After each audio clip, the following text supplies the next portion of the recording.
Hello everyone, welcome back to my channel. Today we start a new topic of chapter 4 planning. This is part 3. The topic is process of planning. This is most important topic of chapter 4 planning. आपको हमेशा याद होना चाहिए planning का process हमेशा हम एक series में स्टेप्स में लर्न करते हैं कि क्या क्या होते हैं प्लानिंग के प्रोसेस में हम देखते हैं. First is setting up of the objective, developing premises, listing the various alternative, evaluation the various alternative, selecting the best alternative, implement the plan, and the last is follow up. So ये सब चीज़ें क्या हैं? Part 1 में और part 2 में मैंने आपको बहुत सारी चीज़ें पढ़ाई प्लानिंग के बारे में कि प्लानिंग क्या होती है, कैसे करनी चाहिए, उसकी इम्पोर्टेंस क्या होती है, उसकी लिमिटेशंस क्या होती हैं, उसके नेचर करेक्टरिस्टिक्स क्या होते हैं.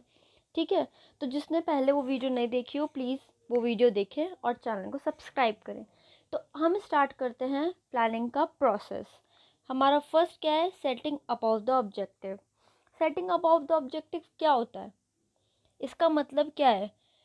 इसका मतलब है हम जब भी कुछ अचीव करना चाहते हैं, कुछ बनना चाहते हैं, तो हम सबसे पहले ऑब्जेक्टिव को सेट करते हैं, है ना, कि हमारा ऑब्जेक्टिव क्या है, हमारी ऑर्गेनाइजेशन क्या अटेन करना चाहती है, वो क्या अचीव करना चाहती है. जैसे हमारी ब्रांड बिल्डिंग हो, गुडविल हो, प्रोडक्शन इंक्रीज़ हो, सेल्स इंक्रीज़ हो, हमें प्रॉफिट हो, हम फॉरेन में ट्रेड कर सकें. बहुत सारी चीज़ें होती हैं जो हमारी गोल्स होते हैं कि हमें अचीव करना है अपनी लाइफ में. ठीक है, एम्प्लॉयज़ के भी गोल होते हैं कि हमें अपना जो टास्क मिला है, टारगेट मिला है, वो अचीव करना है. ऑर्गेनाइजेशन के गोल होते हैं कि हम सबसे अच्छा करें, हमारा बहुत गुडविल हो, है ना, बहुत प्रोडक्शन हो, हमारी न्यू न्यू ब्रांचेस हों. बहुत सब चीज़ें होती है setting up of the objective में. सबसे पहले मैनेजर को ये सेट करना होता है कि हमें हमारा क्या गोल है और हम कितने टाइम तक उसको अचीव करना चाहते हैं. अगर हम टाइम डिसाइड नहीं करेंगे तो हम अपने गोल को अचीव नहीं कर पाएंगे. सबसे ज़रूरी होता है हमें टाइम डिसाइड करना कि हमें हमारा गोल ये है और हम इतने टाइम तक इसको अचीव करेंगे.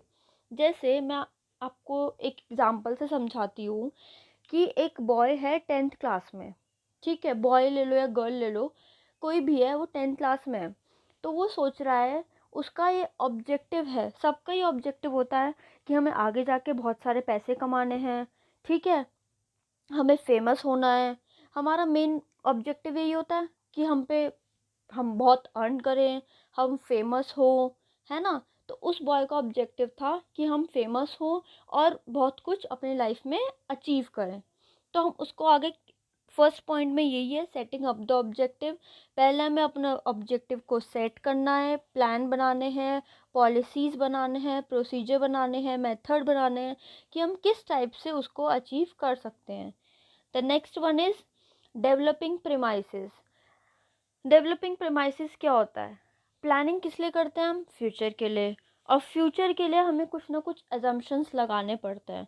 तो एजम्पशन मतलब क्या कि हमें फोरकास्ट करना पड़ता है, हमें देखना पड़ता है फ्यूचर के लिए कि हम क्या क्या एजम्पशन लगा सकते हैं.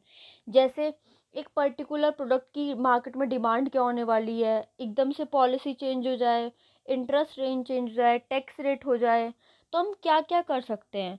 जैसे मशीनरी की वैल्यू बढ़ जाए या कम हो जाए, या कैपिटल ज़्यादा इन्वेस्ट करना पड़े, टेक्नोलॉजी चेंज हो जाए, पॉपुलेशन ग्रोथ हो जाए, कंपटीशन में चेंज आ जाए, है ना. और गवर्नमेंट एकदम कुछ चेंज कर दे. जैसे नरेंद्र मोदी ने एकदम क्या चेंज करा था, डिमोनेटाइजेशन कर देता, उसने एकदम नोटबंदी कर दी, है ना. और एकदम क्या वो लॉकडाउन हो, एकदम फोकस नहीं करा था. तो developing premises is very important. Assumption, assumptions are called premises. हम अजम्पशन बहुत सारे लगा सकते हैं. क्या क्या अजम्पशन लगा सकते हैं? बहुत कुछ, है ना. एजम्पशन में हम क्या लगा सकते हैं कि जैसे इसमें हो जाए कि अगर हमारे जैसे कहीं पे आग लग जाती है, ठीक है, तो जहाँ ये सब चीज़ें लाइट का काम हो या कुछ भी काम हो, तो उसमें फायर के लिए पहले से होता है ना कि अगर यहाँ पे आग लग जाए तो क्या होगा, या फिर कुछ भी हम पहले से ही एजम्पशन करके रखते हैं कि एकदम टेक्नोलॉजी चेंज हो जाए तो हम कैसे क्या करेंगे, है ना. मेन प्रेमाइसिस का मतलब एजम्पशन होता है, आपको याद रखना होगा क्योंकि आगे केस स्टडीज में बहुत सारे क्वेश्चंस पुट अप होते हैं। Common forecast are made to find out the demand for a product, changing in government और कंपटीशन पॉलिसी, टैक्स रेट, ये सब क्या होता है, डेवलपिंग प्रेमाइसिस। ठीक है, the next one is listing the various alternative. जैसे लिस्टिंग द वेरियस ऑल्टरनेटिव मतलब कि हमारे पास जो हम टास्क को अचीव करना चाहते हैं उसके लिए हमारे पास क्या क्या ऑल्टरनेटिव हैं, क्या क्या हम पे, जैसे अगर हम अपने सेल्स को इंक्रीज़ करना है 10%, तो हमें क्या क्या करना है, हमें एक एडिंग मोर लाइन प्रोडक्ट करना है, डिस्काउंट ऑफर करना है, या एडवर्टीजमेंट पे एक्सपेंडिचर बढ़ाना है हमें अपना, या मार्केट में शेयर इंक्रीज़ करने हैं, या फिर हमें डोर टू डोर जाके सेल्स करनी है, या हम क्या करें, हमारे पास बहुत सारे ऑल्टरनेटिव है, उसमें से हमें क्या चूज़ करना होता है, बेस्ट चूज़ करना होता है।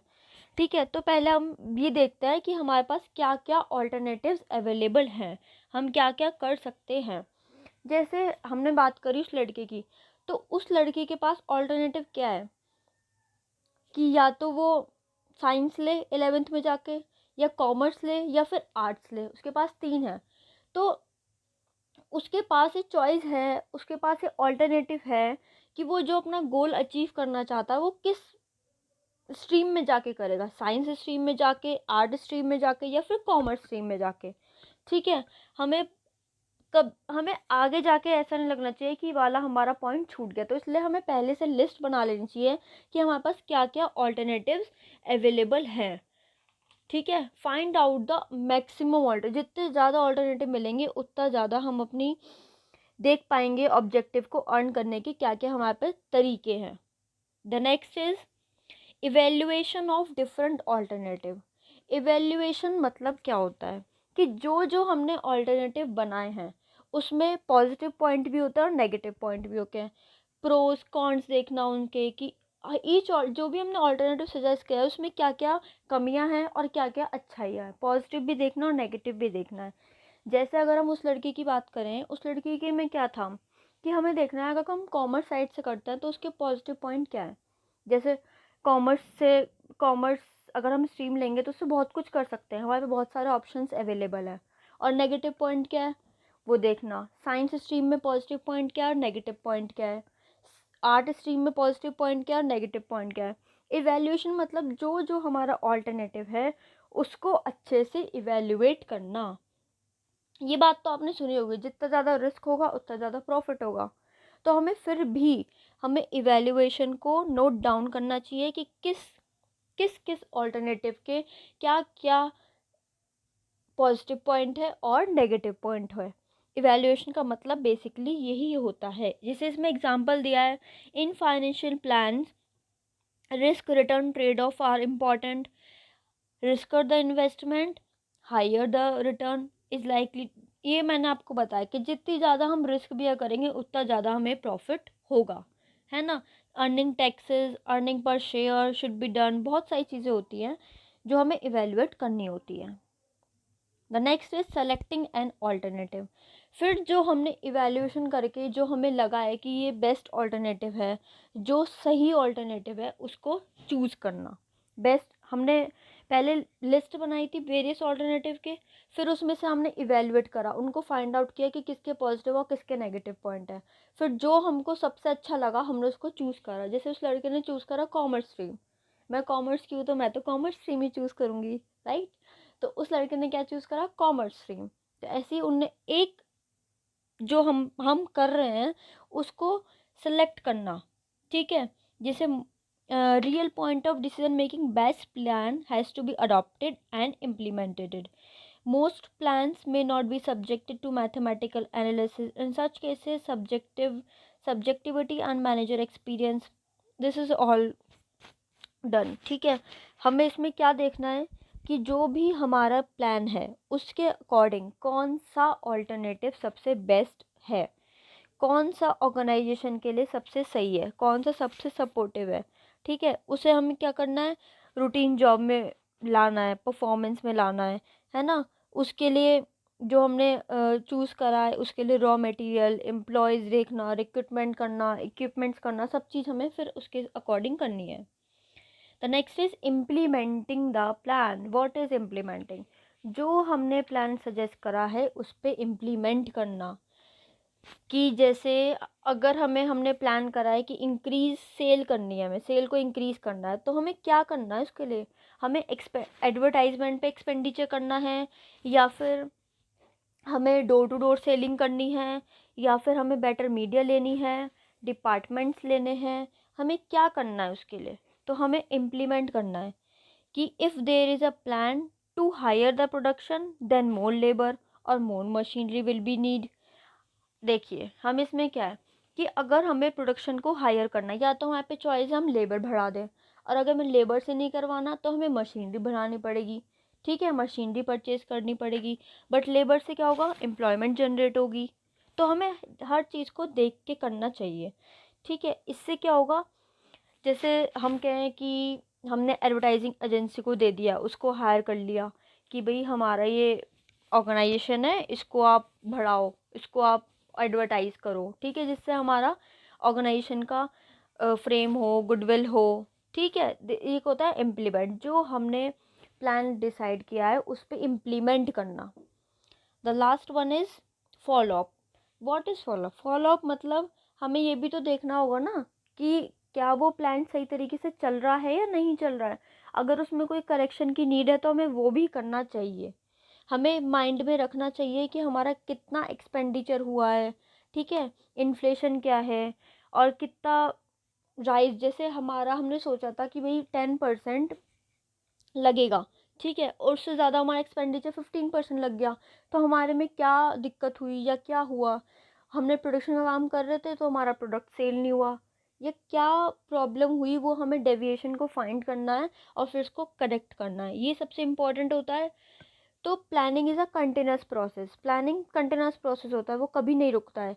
फर्स्ट से स्टार्ट होता है, देन कंटिन्यू कंटिन्यू चलता रहता है। इसके लिए हमारे पे बहुत सारे हम पे केस स्टडीज़ आएंगी, तो हमें इसको अच्छे से पॉइंट्स को याद रखना है। जैसे डेवलपिंग प्रीमाइसेस के लिए हमने क्या देखा? एजेप्शंस। ठीक है, ये सब चीज़ें हमें याद रखनी है। वेरियस ऑल्टरनेटिव मतलब कि बहुत सारे हम पे ऑल्टरनेटिव हों, राइट? कि क्या क्या हमारे पास ऑल्टरनेटिव हैं उसको करने के लिए। कि जैसे a firm want to increase in sales by 25% for coming year. तो क्या है ऑब्जेक्टिव है उसका? कि वो 25% सेल अगले साल में बढ़ाएगा। ठीक है, उसका ऑब्जेक्टिव है ये, राइट? जैसे अगर हम ले एक्सटर्नल प्रोमाइसेस हमारे कौन कौन से हो सकते हैं? जैसे गवर्नमेंट पॉलिसी, या फिर हमारे कंपटीटर्स जो है वो क्या कर रहे हैं। तो ये सब क्या होता है? प्रीमाइसेस के उसमें आता है। So thank you guys, and please do like, comment, share and subscribe my channel. If any query, please drop a comment. Thank you.